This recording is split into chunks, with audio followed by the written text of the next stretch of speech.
Bonjour et bienvenue dans ce tutoriel pour Fastlane, l'école audio numérique à Montpellier, un centre agréé par Ableton. C'est Freddy Frogs, formateur certifié par Ableton. Je suis évidemment très fier de vous présenter le Push Hacker 2.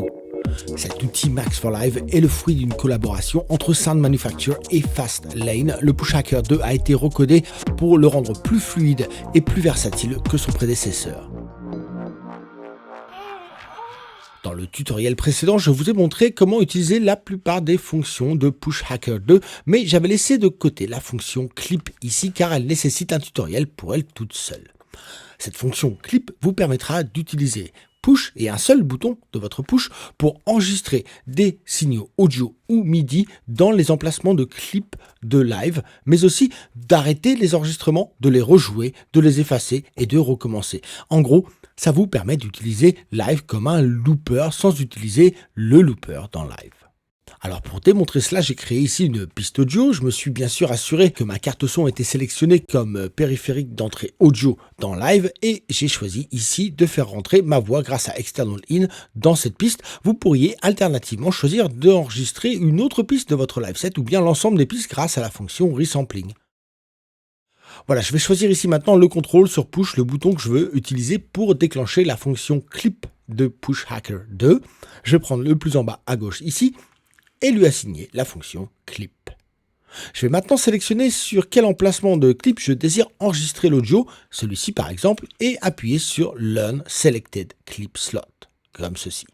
Grâce au menu ici en bas, je peux déterminer le comportement de la fonction Clip lorsque je déclenche le pad ou le contrôle sur mon push.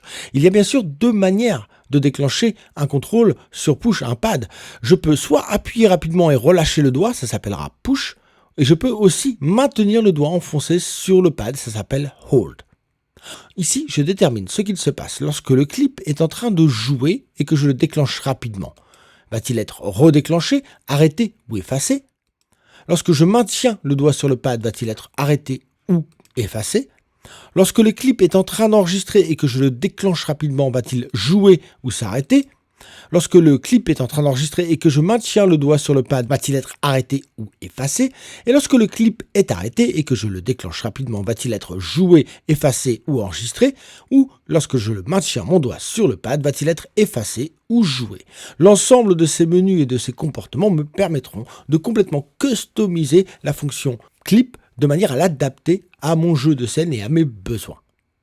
La fonction arm ici est très importante. Si vous maintenez cette fonction enfoncée, regardez, elle se transforme en arm auto. Et dans ce cas-là, Live va automatiquement armer la piste sur laquelle vous demandez l'enregistrement de s'effectuer pour vous permettre de capturer le signal rentrant. Si vous préférez armer la piste manuellement, alors restez appuyé sur la fonction jusqu'à ce que le mot arm apparaisse sur la fonction. Vous pourrez maintenant donc soit allumer, armer la piste manuellement ici, soit utiliser directement ce bouton pour le faire. Alors pour la démo, je vais garder le Arm Auto qui est bien plus flexible car nous n'avons pas à le faire manuellement. Juste ici à droite, vous pourrez déterminer la couleur du pad sur push lorsque le clip est en train de jouer, est en train d'enregistrer, est arrêté, est vide ou est en train de flasher juste avant d'enregistrer. Et finalement, bien sûr, vous pourrez envoyer un message sur l'écran de push grâce à la fonction Send Message. Mais ça, j'en ai parlé dans le tutoriel précédent. Voilà, je suis prêt à faire la démo. Je vais donc appuyer sur le pad de push. Regardez, ça se met à enregistrer et on voit bien que ma voix est en train d'enregistrer.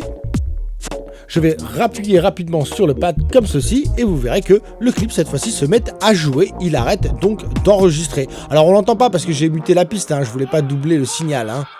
Maintenant regardez, si je maintiens appuyer le pad sur push, cela va arrêter le clip. Et si je maintiens encore une fois mon doigt appuyé sur le pad de push, cela efface le clip. Et je peux comme ça continuer à répéter tour à tour les différentes actions, enregistrer, jouer, arrêter et ensuite effacer. Voilà, ça fonctionne très très bien, ça va régler pas mal de problèmes pour ceux d'entre vous qui veulent utiliser Live comme un looper mais sans utiliser le looper de Live. Il y a une autre astuce avec cette fonction clip. Pour l'instant, j'ai déterminé que l'enregistrement aurait lieu sur cet emplacement de clip en particulier. Je vais démapper, donc désassigner si vous voulez ce clip et appuyer sur la fonction Follow Selected Clip Slot. Dans ce cas-là, le patch devient dynamique et l'enregistrement aura lieu sur le clip sélectionné à un moment donné. Je n'ai plus besoin de prédéterminer sur quel emplacement je désire enregistrer. L'emplacement sélectionné est celui sur lequel on enregistrera. Et ce, quelle que soit la piste. Regardez, j'ai sélectionné ici un emplacement au hasard, je vais donc appuyer sur le pad et bing, on est en train d'enregistrer sur cet emplacement en particulier. Voilà, le comportement reste le même, j'appuie dessus, il joue, je reste appuyé dessus, il s'arrête, etc., etc. Voilà, ça rend la fonction clip absolument géniale pour tous ceux d'entre vous qui vont utiliser Live comme un looper.